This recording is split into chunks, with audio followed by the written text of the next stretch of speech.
ازيكم يا حبايب قلبي؟ عاملين ايه؟ يا رب دايما تكونوا بخير.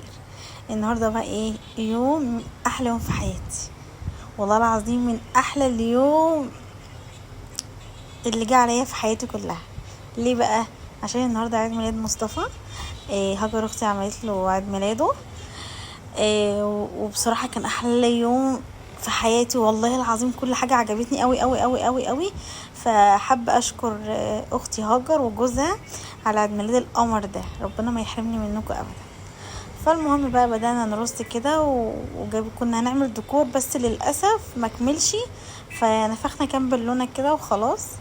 وعزمنا بقى قرايبنا وحبايبنا وحماتي واخوات جوزي واختي وجوزها وكده يعني. المهم بقى بدأنا مين اللي يفتح. الجورة بدأت تفتح العلب بتاعة الجاتوه، وبصراحة كنا مبسوطين قوي قوي بجد والله العظيم. الحمد لله ان اليوم عدى على خير وكلنا اتبسطنا ومصطفى اتبسط قوي. بصراحه انا اكتر واحده اتبسطت، بصراحه هقول لكم اتبسطت ليه. شكل التورته ما كنتش اتوقع ان هي هيطلع حلو قوي كده، هوريها لكم. التورته طلعت رهيبه وطلع طعمها تحفه واختيارها من المكان اللي هي جايبه منه الجاتوه والباتيه والحاجات دي، بصراحه اختيار موفق جدا لان كل حاجه كانت تحفه قوي بجد يعني. كل حاجه بسم الله ما شاء الله عجبتني قوي. وحابه اشكرها واقول لها شكرا على كل حاجه بتعملها معايا انا وعيالي، وشكرا على اليوم الحلو والقمر يعني. انا اكتر حاجه اتبسطت والله العظيم من كل قلبي، واتبسطت من يعني انا مش مرتبه الكلام بس ربنا وحده يعلم انا عايزه اقول لها ايه. يعني عايزه اقول لها شكرا على كل حاجه بتعمليها، وشكرا ان انت بتجبري في خاطري، شكرا ان انت عملت لمصطفى العيد ميلاد. انا عارفه هو انت بتعملي له مش عشان خاطري، انا عارفه ان انت بتعملي له عشان خاطره هو، بس والله العظيم انا مقدره تعبك ومقدره كل حاجه بتعمليها معانا. ربنا ما يحرمنا منك ابدا ويرضيك يا رب. المهم بقى قلت اما اساعدها كده، وفضلت ارص بقى النواشف الباتيه والحاجات ديت. بصراحه كانت عجباني او كنت طول ما انا ماشيه ورايحه في الجاي اكل منها، يعتبر انا اللي مخلصاها، بحبها قوي. كان طعمها بصراحه تحفه تحفه تحفه.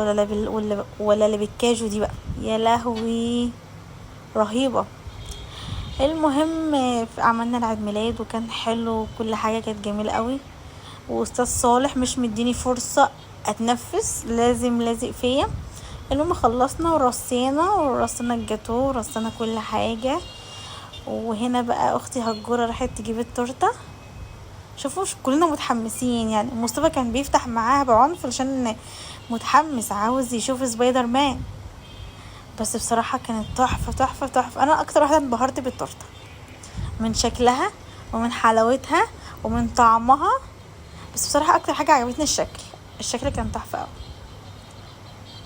مصطفى عمال يقول لها يلا بقى لفي، بصوا بقى الحلاوه بذمتكم مش تحفه؟ ومكتوب عليها بقى مصطفى وشغل عالي يعني. بصوا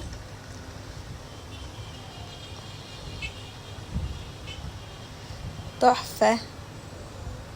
بدأنا بقى خلاص نفرش ونرص. نفرش دي بدأنا نرص يعني. وبعدين رحنا نجيب البيبسي وفضلنا نرص الاطباق ونحط بقى عيد ميلاد يعني زي ما انتم شايفين. وعنا بقى نرقص ونشغل اغاني. بس استاذ مصطفى كل لما اجي ارقص معاه يقعد يقول لي لا لا لا. بس على مين رقصت معاه وثبته؟ قلت له لو ما رقصت كان عاوز يفتح الهدايا، بس قلت له لو ما رقصتش معايا مش خليك، لو ما رقصتش معايا مش هخليك تفتح الهدايا. هنا كنت بصوره بقى عشان ابن خالتي كان جايب سيف كده بيطلع انوار وبيطلع حاجات حلوه، فهو كان مبسوط بيه قوي وكان عمال يرقص بيه. ربنا يفرحك يا رب يا حبيب قلبي، واشوفك احلى باشمهندس في الدنيا كلها ودكتور يا رب. ازاي ما اعرفش، المهم انه يطلع حاجه منهم. المهم بقى فضلنا نشغل اغاني ونرقص ونتبسط، وكان يوم حلو قوي قوي قوي قوي. كل حاجه بصراحه كانت عجباني قوي.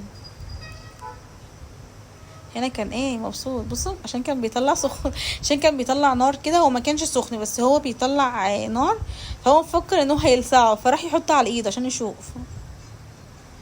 ده بقى ابن خالتي التاني، ده يعتبر صاحبه يعني، بيحبه قوي. مصطفى مني بيحبه قوي، هو اسمه محمد. مصطفى مني بيحبه قوي. وهنا استاذ صلوحه، واستنى ننزل اعمل لكم زوم، شوفوا كان بيخطف حاجه. وبعد كده ماما راحت قلت لها يا ماما شيليه بقى عشان ما يطلعش في الكاميرا اكتر من كده.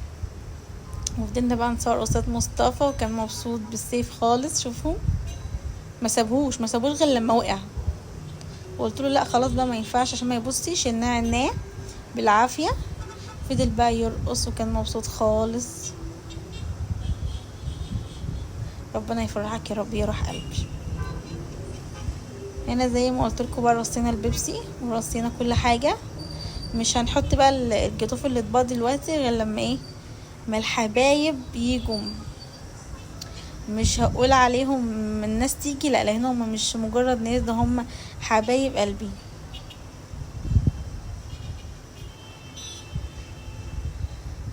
هنا بقى عمته اخت جوزي، ربنا يخليها لنا يا رب ونشوفها احلى عروسه. كانت عامله له كده عقد كده بالفلوس، عشان بقى ما لحقتش تجيب هديه وكده. هنا بقى كنت برقص معاه ومش مديني فرصه خالص يرقص سوا. شوف عماله بقول له هزعل منك، مش راضي، كان عاوز يروح يفتح الهدايا، بس على مين ما خلتهوش يفتحها غير لما يرقص معايا. شوفوا هنا مثبتاه. والله هنا بقول له عشان خاطري ارقص معايا، عشان خاطري. هنا بقول له انا ازاي، شوفي يا ماما يا ماما يا ماما. هنا بقى بدنا نتصور انا وهجوره العسوله الاموره اللي احلى حاجه في حياتي. ربنا يسعدك يا رب، يروح قلبي ويرضيك يا رب، ويبعد عنك الناس الوحشه. الناس الوحشه دي بنت اخت جوزي الكبيره. وهنا بقى قلت له بوسها، ما كانش راضي يبوسها، خلته يبوسها بالعافيه. بتاع مصلحته، مش خد الفلوس. هنا كنا بنشتكي ان هو سوي عشان يرقص، ما كانش برضه راضي يرقص. شوفوا حيوان. واتبسطنا وخلصنا العيد ميلاد، نطلب اكل بقى نروق بقى على معدتنا بقى. برغم ان ماما والله العظيم كانت طبخه محشي وفراخ وكلنا، بس احنا كنا عايزين ناكل بالليل حاجه من بره، فجبنا بقى من عند تشيكن كيجرز وجبه بروست كبيره ومعاها عيش وكروسلو وبطاطس، وظبطنا على العمل يعني. المهم بقى كلنا وظبطنا وشربنا وظبطنا وكلنا والحمد لله، وخلاص كله مشي. مين بقى اللي هتروق الشقه دي؟ ما فيش غير شوشو. وهنا كانت المعركه. هنا كان زي ما انتوا شايفين ومصطفى فتح اللعب ولعب. وهنا بقى المعركه بتاعت استاذه مين، شيماء، اللي هتنضف البيت. نظفت البيت وظبطت وجبت المقشه وكبيت ميه، لان انا كنت شايله السجاجيد بس برضو بقى، وروقت وظبطت وهوريكم في الاخر. لا صدقوا ما صورتش في الاخر لان كنت تعبانه قوي قوي وحياة ربنا. كنت تعبانه او مش فاكره بصراحه صورته ولا لا، بس متهيألي صورته والله. هنا كنت هيست خلاص، بس انا كنت بحاول اوريكم بس ما عرفتش اوريكم خالص، لان كنت بعمل وفي نفس الوقت بروق. هنا خلصت الجزء دوت زي ما انتوا شايفين كده. لا وريتكم والله. هنا بقى الجزء التاني هروح اخلصه مع نفسي، واشوفكم في فيديو جديد. باي باي.